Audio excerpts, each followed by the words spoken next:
Some doors are never meant to be opened. Some secrets are never meant to be found.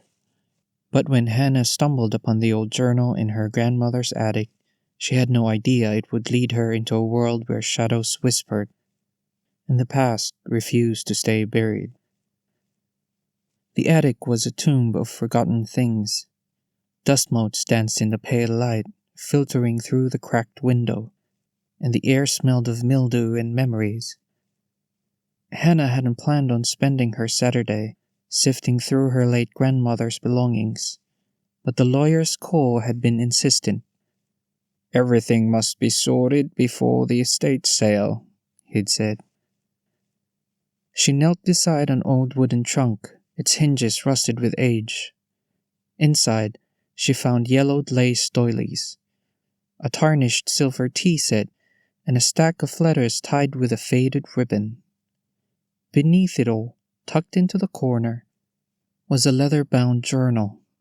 Its cover was cracked, the edges worn smooth by time. Hannah hesitated.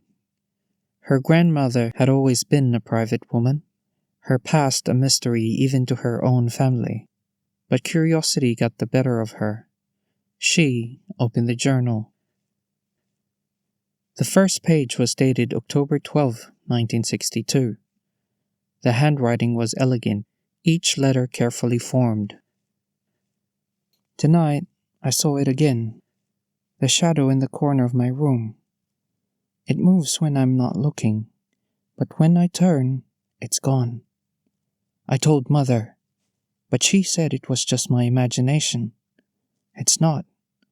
I know it's watching me." Hannah's breath caught. She flipped to the next page. October 15, 1962. The shadow speaks now. It whispers my name. I can't make out the words, but I feel them.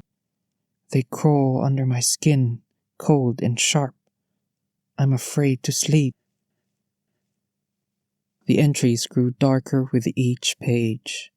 Her grandmother wrote of sleepless nights, of voices that followed her, of a presence that grew stronger every day. October 20, 1962. It's not just a shadow anymore. It has a face. I can't describe it, but I see it in my dreams. It's always there, waiting. I think it wants something from me. Hannah's hands trembled as she turned the page. The next entry was written in a hurried scroll, the ink smudged as if tears had fallen on the paper. October 31, 1962. I did it. I made the deal. I had no choice. It was the only way to make it stop. But now I'm afraid of what I've done. I can feel it inside me, like a sickness.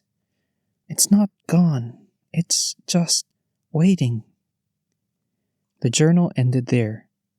The remaining pages were blank. Hannah sat back, her heart pounding. What deal had her grandmother made? And with what?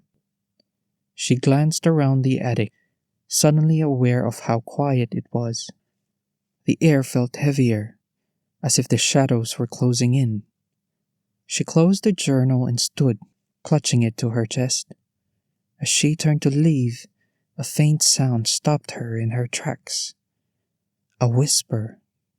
It came from the corner of the attic where the light didn't reach. Hannah froze, her breath caught in her throat. The whisper grew louder, a low guttural murmur that sent chills down her spine. She forced herself to look. The shadow moved. Hannah's scream caught in her throat as the shadow lunged, but before it reached her, the attic door slammed shut, plunging her into darkness. The whispers grew louder, closer, until they were all she could hear. And then, a voice, clear and cold, spoke her name.